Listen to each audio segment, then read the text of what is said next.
Your friends are going to kill you eventually.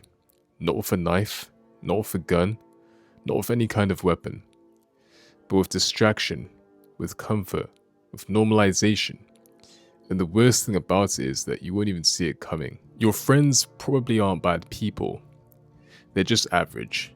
And average is lethal if you're trying to be anything more. Let's talk honesty for a second. If your friends are broke, always complaining about money, always complaining about their circumstances, talking about things but then never showing follow through, what do you think that does to you over time? You cannot be arrogant enough to think that you're immune to some of these things. You absorb standards, you absorb language, you absorb action. The power of proximity is a very real thing, and so long as you're within the proximity of these things, you will never be immune to them. If your group chat is just casual gossip, memes, talk about what could be, but you never actually show follow through, then what do you think your brain will accept as normal? The answer is stagnation. And stagnation, much like most of these other things that you already have involved in your life, doesn't feel dangerous in the moments. And that's why it's deadly, because you don't expect anything. Nobody wakes up and thinks to themselves, my friends are ruining my life. My friends are holding me back. No, it's a very subtle thing that you notice over time. You start spending money because everybody else is spending money. You stop going to the gym because all these other guys aren't going to the gym. You stop all of your plans because nobody else is serious about theirs. You're sanding down your ambitions at the end of the day. They weren't attacked, just sanded down. You don't even notice your edge getting dull. And financially, this hits hard. Because when you normalize being broke, you'll become broke too.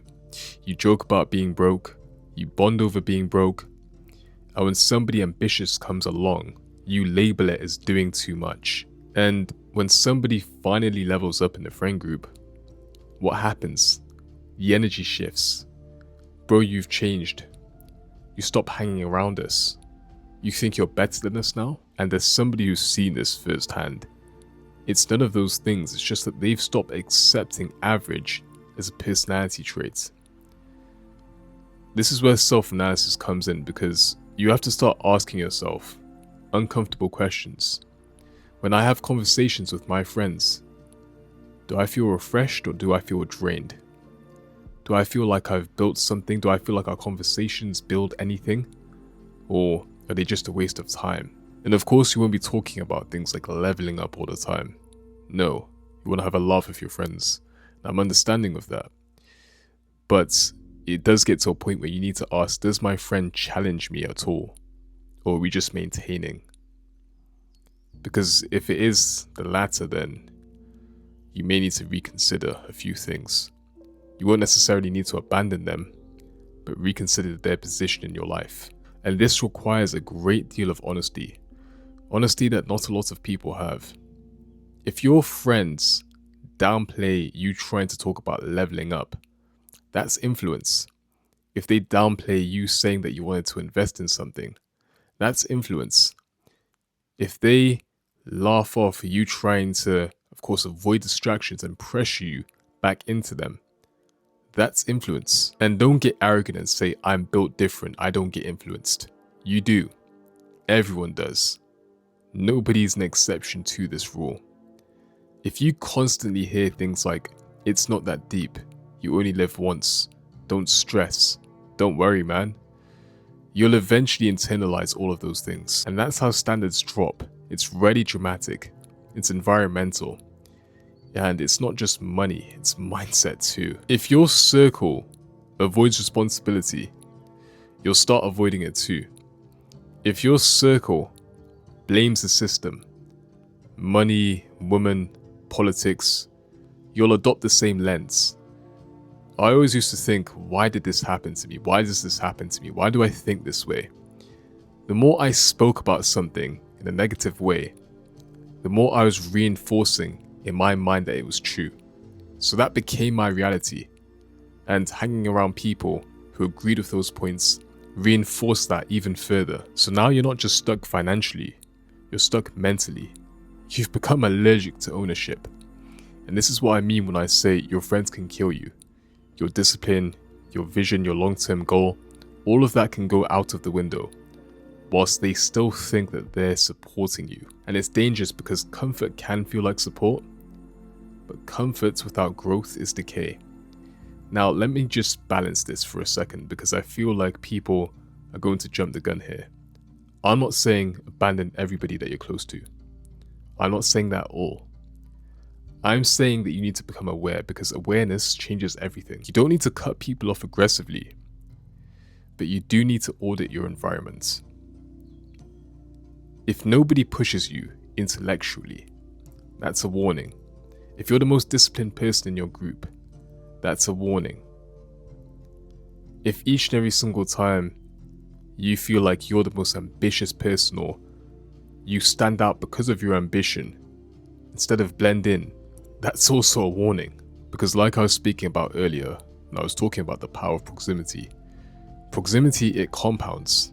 And if you spend 5 years around mediocrity, then I promise you, you won't escape untouched. You'll either lower your standards to fit in, or you'll outgrow the room. And outgrowing the room isn't comfortable, but staying in them is expensive. It will be financially expensive, mentally expensive, emotionally expensive. You guys have heard the saying 1,000 times. You don't rise to your goals, you fall to your environment. And that's why I say environment is absolutely everything. If somebody believes that making decent money is impossible, you'll believe that it's rare. If they believe that they can't stay disciplined and it's an extreme thing, then you'll believe that you can't do it either. And here's where the big problem lies. You start believing that their ceiling is your potential, like their ceiling is your ceiling. And God forbid this happens to any of you. And I feel like where the shift needs to happen is you need to start adding yourself into rooms where you feel like you're not the sharpest one, where people talk differently, they move differently, they're more experienced than you, they have more to offer than you. It's going to feel uncomfortable at first, but that's good because that forces growth. More oftentimes than not, discomfort means that your standards are being stretched. So it's always a good thing.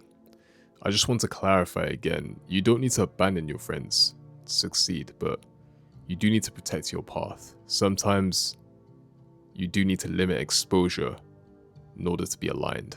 Loyalty does not mean self-sabotage, and you only have one life, which is your life. The people closest to you can either accelerate that or they can slow bleed it. So make sure that you pay attention, not emotionally, but objectively. Your friends aren't going to kill you overnight. They're going to do it slowly, through comfort, through normalization, through telling you that everything's fine. So coming towards the end of this video, of course, my only hope for you, having said all of what I've said, is that fine isn't the very thing, or that everything's fine talk with your friends isn't the very same thing that buries your potential. I really do hope that you do a bit of self-analysis and become more aware of who you allow into your proximity. But if you guys did enjoy this video, make sure to like, comment, share, and subscribe. Share it to a friend who you think may need to see and hear this message. And if you guys want to join a community full of like-minded people on the path of self-development, I'll leave a link down below in the description, as well as the comment section. And I'll catch you guys in the next video. Take care, and God bless.